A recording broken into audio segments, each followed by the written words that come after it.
I just finished a tour where I talked for 46 minutes and sang for 2 hours. And sometimes I would look over at the side of the stage and somebody, my assistant or somebody, would be going like, wrap it up. So now after listening to everybody else's speeches, I'm like, I have all these different things I wanted to say to you about a lot of things. I want to say, of course, thank you to all the amazing bands that played tonight, because, you know, really, not very many people cover Fleetwood Mac songs, and we've always said, like, hey, do our songs, we would love that.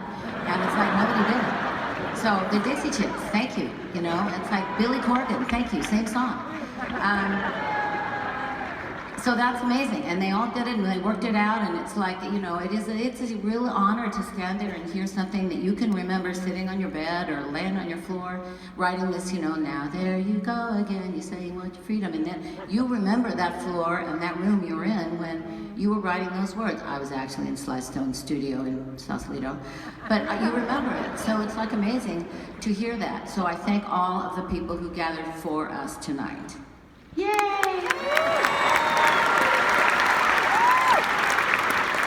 Second of all, I should have been a teacher, don't you think? Second of all, class,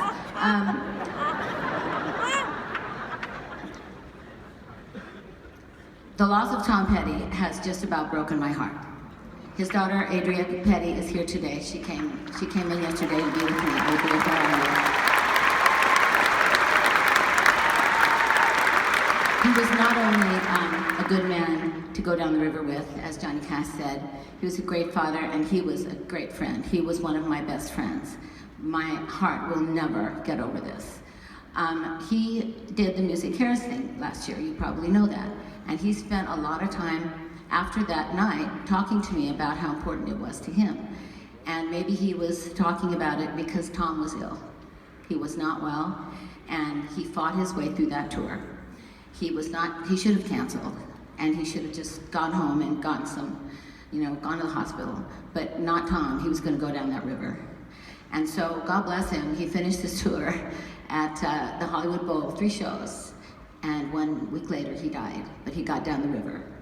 So Tom, I know you're standing next to me because you always have been for so many years, and he loved Music Cares.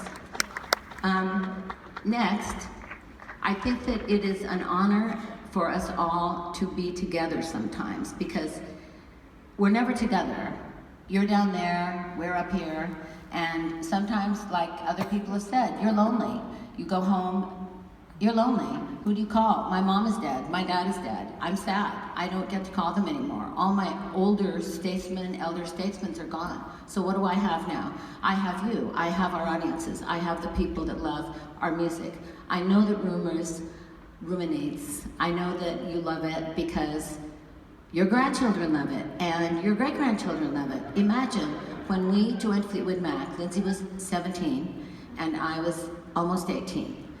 That's not true, we didn't join then, but we did start actually working together when we were extremely young. When we joined Fleetwood Mac, we were 27 and almost 28.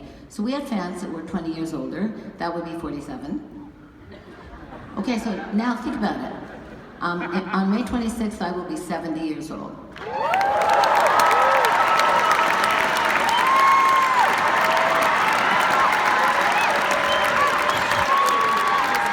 So imagine 70, so that's 20 years, 80, 90. We have 90-year-old fans that just, they're still out there, they just can't make it to the show.